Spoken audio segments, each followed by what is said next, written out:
देवराजसेव्यमान पावनाङ्घ्रिपङ्कजं ज्ञानयज्ञसूत्रमिन्दुशेखरं कृपाकरं नारदादियोगिवृन्दवन्दितं दिगम्बरं काशिकापुराधिनाथकालभैरवं भजे।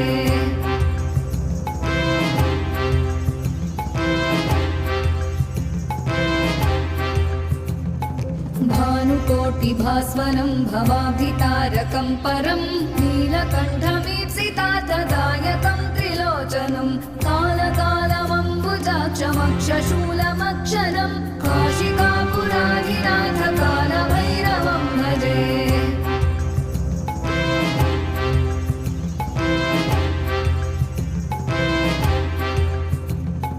शूलटङ्कपाशदण्डपाणिमादिकारणं श्यामकायमादिदेवमक्षरं निरामयं भीमविक्रमं प्रभुं विचित्रताण्डवप्रियं काशिकापुराधिनाथकालभैरवं भजे।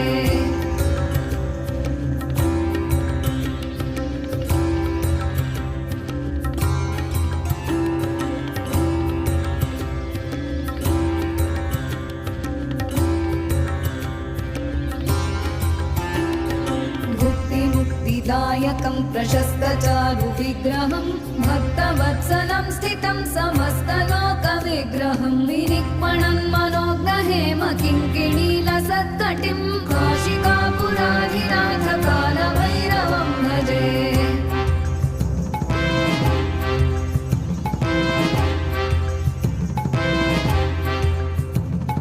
धर्मसेतुपालकं त्वधर्ममार्गनाशकं कर्मपाशमोचकं सुशर्मदायकं विभुं स्वर्णवर्णशेषपाशशोभिताङ्गमण्डलं काशिकापुराधिनाथकालभैरवं भजे।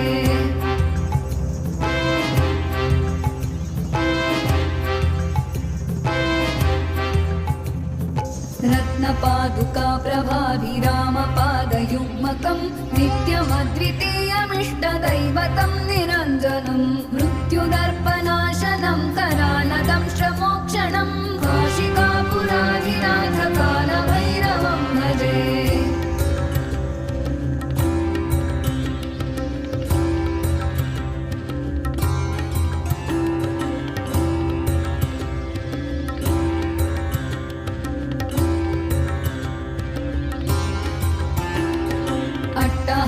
भिन्नपद्मजाण्डकोशसन्ततिं दृष्टिपातनष्टपापजालमुग्रशासनम् अष्टसिद्धिदायकं कपालमालिकाधरं काशिकापुराधिनाथकालभैरवं भजे।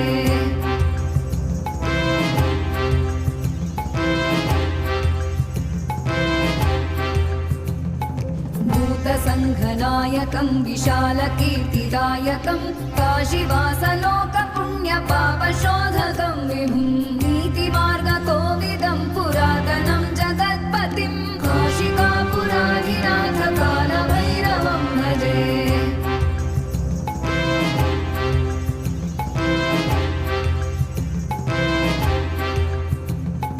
कालभैरवाष्टकं पठन्ति ये मनोहरं ज्ञानमुक्तिसाधनं विचित्रपुण्यवर्धनं शोकमोहदैन्यलोभकोपताप